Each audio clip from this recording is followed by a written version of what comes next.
Bones tardes a tots i moltes gràcies per venir a aquesta convocatòria de roda de premsa que podem dir de manera planera Moscou, com en ell ens dit, realment. Com sabeu, havien convocat la mateixa per tal d'explicar les perspectives davant de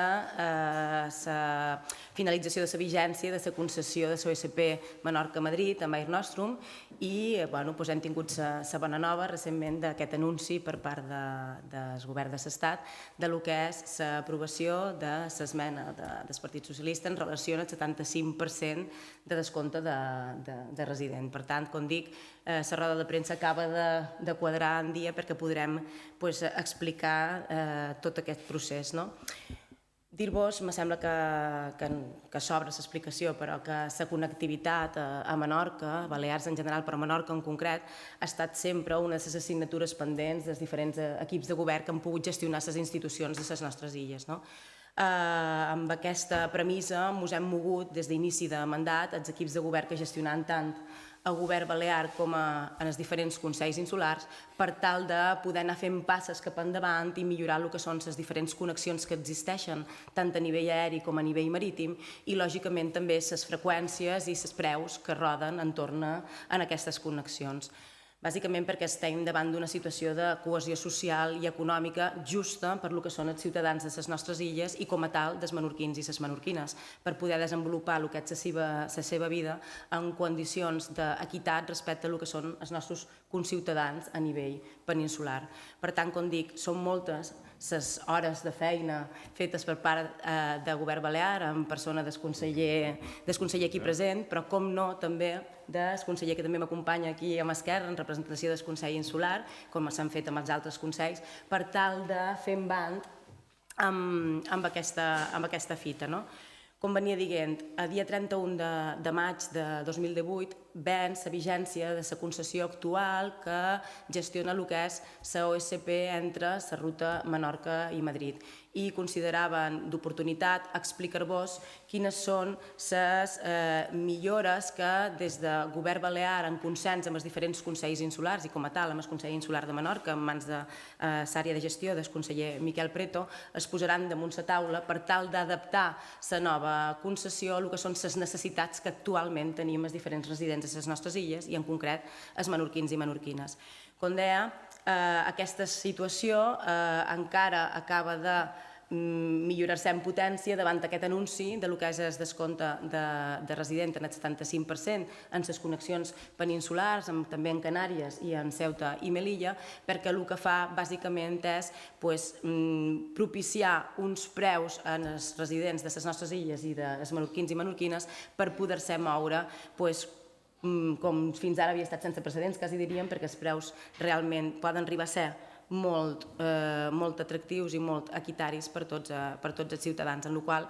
només acabar dient que enhorabona per la feina feta tant a govern balear com a Consell en la figura dels dos consellers, seguir fent feina amb aquesta línia, vull dir, el conseller comentarà,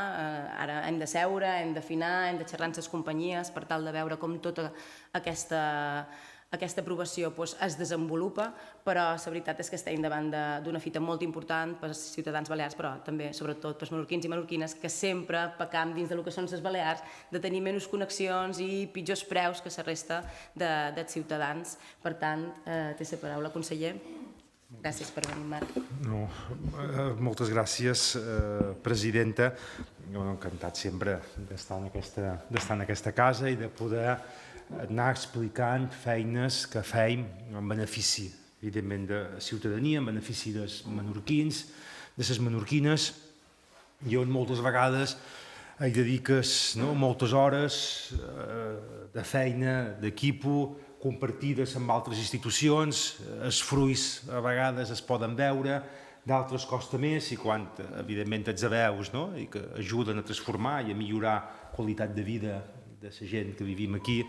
evidentment sempre són motius de satisfacció i t'animen a empènyer, a continuar treballant sempre en aquesta direcció. I per això teníem, evidentment, fronts oberts importants. Era un front obert molt important Cinterilles en el seu moment, tenien que abordar la connectivitat entre illes, la tenien que millorar si volíem cohesionar comunitat autònoma. A Oest, la connectivitat en la península, faltaria més, i per això també havíem fet tota una feina d'aliança amb altres territoris extrapeninsulars, en tots els territoris extrapeninsulars, amb una complicitat molt alta amb el govern canari, tot això ho hem anat explicant, teniu coneixement, i hi ha també singularitats que ens afecten exclusivament a Menorca i que també han estat objecte de feina al llarg de tot aquest temps i que creiem que sí que efectivament valia la pena explicar. Fèiem referència a la connectivitat entre Menorca i Madrid, on, com molt bé explicava la presidenta, tenim en aquests moments una OSP en temporada baixa que garanteix la connectivitat en determinades condicions, que finalitza aquesta OSP a dia 31 de maig, així estava fixada, començam temporada alta, no hi ha OSP i quan acabi aquesta temporada alta hi ha de tornar a haver de nou aquesta OSP ja, per tant, empresa adjudicatària que haurà de fer aquesta tasca. Ara el govern d'Espanya ha de treure el nou concurs per ofertar, perquè totes les companyies que tinguin interès s'hi puguin presentar. És un bon moment, per tant, per replantejar-se de ben nou, amb l'experiència que tenim, aquelles qüestions que entenem que dins el concurs haurien de ser objecte de millora,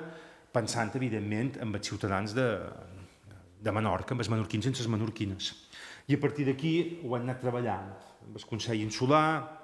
amb el conseller, per suposat, i amb la presidenta, i van fer tot un plantejament. De on partim ara en aquests moments? Però crec que sí que val la pena al manco tenir-ho present. En aquests moments partim d'un preu de 130 euros de tarifa de referència, amb una connexió diària d'anada i de tornada Menorca-Madrid, resumidament. Aquest és un poc el plantejament que hi ha. Davant d'això, analitzant bé les xifres, ens miram què succeeixen en quant a declaracions de servei públic a altres indrets, comparant en certa manera un poc preus, i aquí, nosaltres d'entrada, escolta, li demanem al govern d'Espanya aquest preu l'han de rebaixar. Els 130 euros de referència consideram que per a una OSP és un preu massa elevat i hauríem d'anar a la baixa. No tenim acord, i també ho hem de dir, estem ara dins d'aquesta fase de negociació. Què hem plantejat nosaltres? Nosaltres vam dir, vam fer la referència de 60 euros, som conscients, amb el tope màxim de 90. El nou preu de referència no hauria de ser superior en els dels 90 euros per trajecte. Per tant, aquest és el sostre que, en certa manera, com a govern de les Illes Balears, hem dit que estaven disposats a acceptar, govern Consell, però no més alt d'aquesta xifra, incloent dins aquests 90 euros per trajecte una maleta d'un màxim de 23 quilos que s'incorpora aquí dins. Taxat sempre al marge, i després us explicam.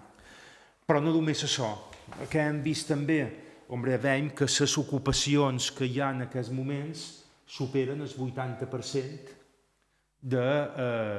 d'ocupació en els trajectes d'aquest vol d'anada i de tornada. Davant d'això, i conscients que hi ha inclús una rebaixa de preu, que és la que estem plantejant, la pròpia OSP justifica perfectament que hi hagi no només un sol vol, sinó que siguin dos. I que, per tant, tinguem dues connexions diàries d'anada i dues de tornada,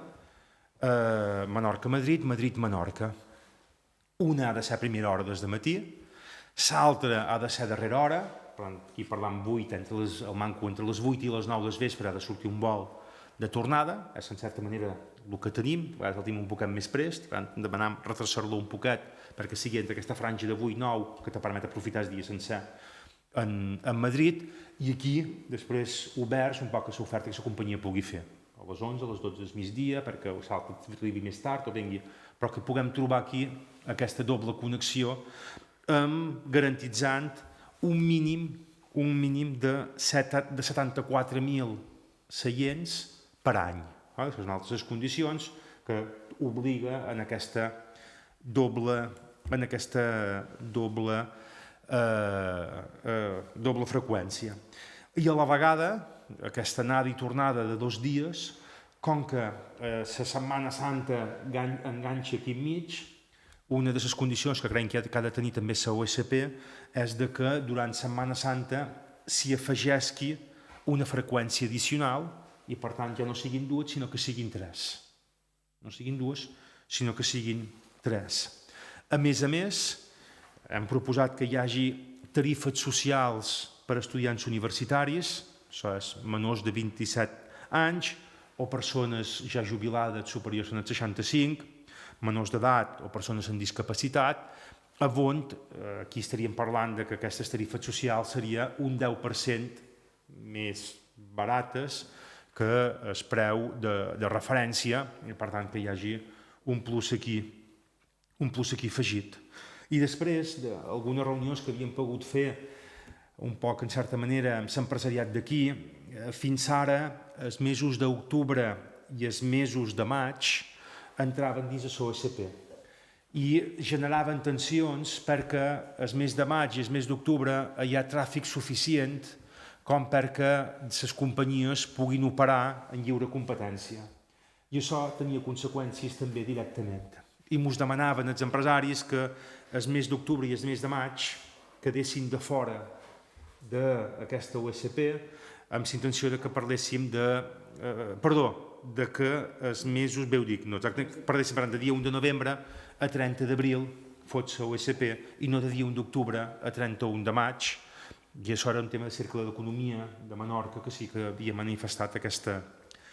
plantejament. I aquestes són la proposta que de manera conjunta Consell de Menorca i Govern de les Illes Balears estan defensant davant del Govern d'Espanya.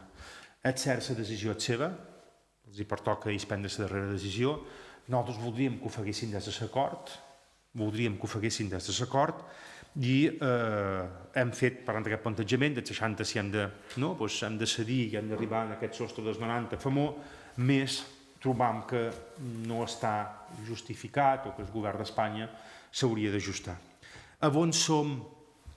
en preus reals, quan dèiem aquest preus de referència dels 90 euros, on som? Bé, la primera d'elles, si el preu de referència és de 130, i ara posen el màxim, no és 90, estem parlant ja d'una rebaixa de 40 euros per trajecte. Això ja és. Aquí de vora mos hi ve un fet afegit,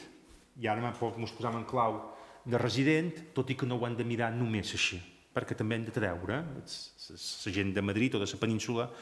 que de la zona centre ve i té interès en venir a l'illa de Menorca, que a preu de 90 euros ja hi és. Si aquí li aplicam el 75% de descompte, ens trobam que el preu de referència serien 22 euros i mig, i si m'ho anàvem en el preu màxim que lligat en el preu de referència, 90 euros, màxim preu serien 112 euros i mig, això te permet que pugui haver fins a 112, però si fas fins a 112 has de fer també ofertes més baixes, dels 90 euros, això és la idea, el concepte del preu de referència, i el 75% de descompte, aquí de vora ens trobaríem en 28 euros en 12 cèntims. Què hi ha aquí de vora? Què se li ha de sumar aquí? Perquè n'hem de saber el dibuix total. Que hem de saber que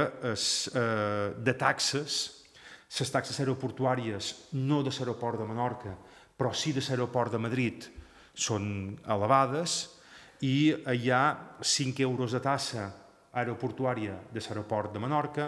i 18 euros de tassa aeroportuària de l'aeroport de Madrid.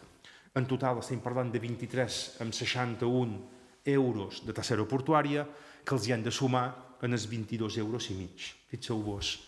serà més car la tassa aeroportuària que realment el preu del bitllet com a tal. Després ho pagues tot, quan vas a l'agència el compres. En qualsevol cas, 22 i mig en 23,60 m'ho anem a 46 euros. En el cas del preu més alt de tots, 28 euros més els 23, m'ho anem a 61 amb 73 cèntims, és més car. Si això és així, trobaríem preus que anarien dels 30 euros i poc per anar, perquè posa rebaixada des 90, fins als 60 euros per trajecte. La mitja és que per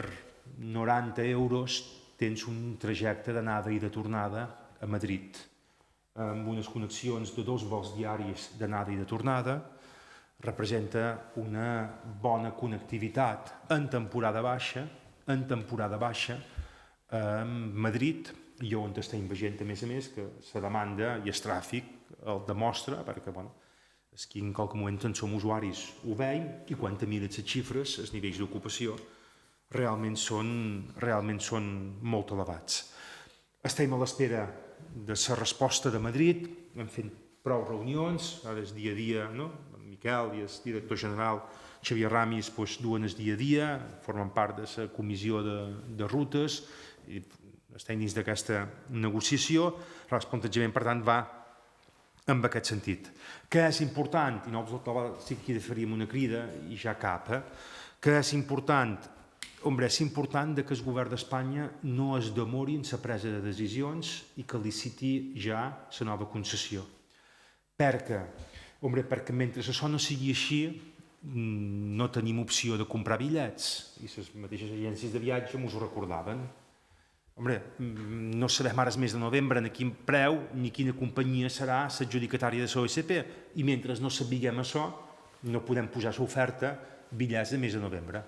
A dia d'avui ja hi ha gent que cerca bitllets de novembre o de desembre, tots som usuaris i a vegades fem aquestes coses, i evidentment aquesta informació ja l'haurien de tenir totes. Aquest tema és un tema important, i d'aquí fem una crida conjunta perquè el govern d'Espanya ja prengui decisions i ens aprengui a partir d'aquest plantejament que nosaltres hem fet. I després, com una qüestió en paral·lel, però ja que som aquí crec que també val la pena, hem demanat en el govern d'Espanya, hem tingut alguna reunió amb la directora de l'aeroport, i hem demanat en el govern d'Espanya que en temporada alta hi pugui haver un accés directe a nivell de filtre de control per als vols entre illes, per la connexió en Palma. Això, en aquests moments, tots sou usuaris, l'aeroport de Palma ja ho té, ho vam demanar l'any passat, fa 2 anys ho vam demanar ja també per Eivissa, perquè té una major demanda, allà estan fregant prop dels 8 milions de passatgers, que hi hagués un pas directe, que fos molt més ràpid i que el control no es tingués que mesclar en la cua diària, i ara en Menorca també fèiem aquest mateix plantejament. En temporada baixa entenem que no és necessari i tampoc hem de demanar coses que no facin falta, però en temporada alta, en moments determinats, ara sí que ja veus algunes cues que duren alguns minuts, i com que aquí això és un trajecte quasi d'anada i vinguda en el mateix dia, on el temps sempre compta, demanam que hi pugui haver un accés ràpid que te permeti que si arribes 20 minuts antes a l'aeroport tens la garantia que no perds l'avió en cap moment, i això és evidentment un benefici més per als ciutadans de les Balears. La directora veu la logística d'una manera clara, per tant no hi ha cap problema des d'aquest aspecte. Falta l'autorització en qualsevol cas de Madrid, no seria per aquí dins aquesta temporada, i ho sabem, però sí que per començar la propera i que ja hi hagués aquest accés directe en temporada alta. I aquest és un poc el plantejament que hem fet per part de govern i de Consell, i a partir d'aquí sí.